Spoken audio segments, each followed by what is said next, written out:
Kalian tahu nggak kenapa kita bisa tumbuh tinggi? Atau kalau kita luka, nanti lukanya akan tertutup? Pengen tahu jawabannya?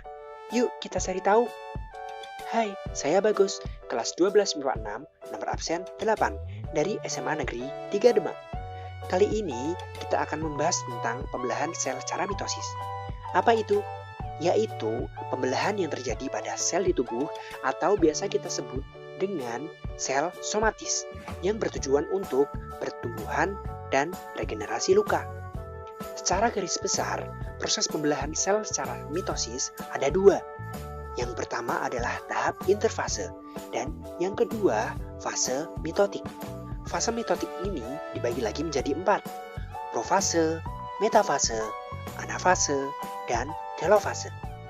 Atau bisa kita singkat dengan kata promat.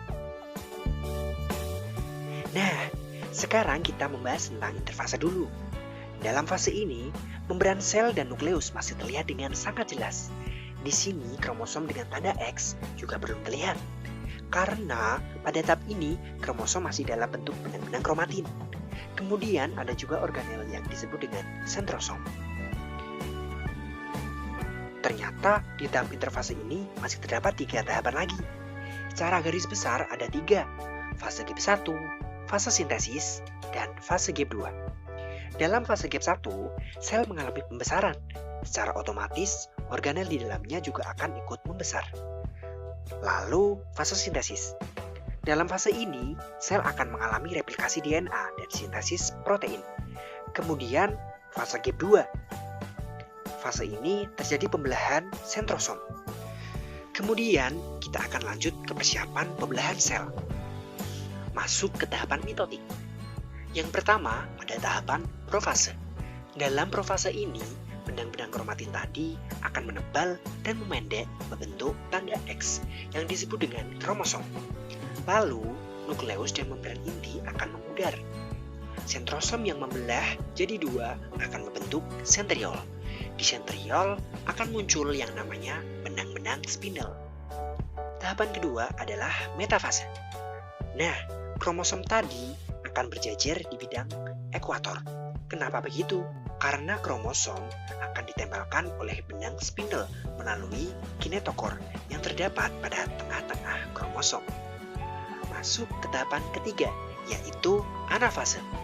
Di tahap ini, kromosom akan ditarik ke kutub yang berlawanan oleh benang spindle. Kemudian, kromosom yang ditarik akan menjadi kromatid kembali. Fase yang keempat atau yang terakhir adalah telofase. Di telofase ini mengalami sitokinesis.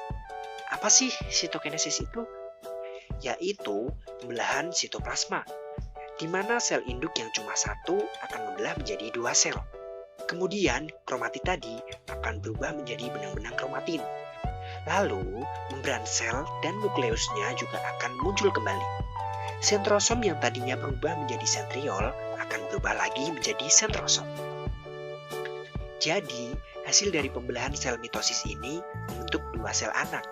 Anak-anak ini akan identik dengan induknya, karena anak dan induknya sama-sama bersifat diploid, atau sama-sama memiliki 46 kromosom. Yeay, sekarang kita sudah tahu apa itu pembelahan sel secara mitosis. Semoga bermanfaat, and have a nice day. Ciao!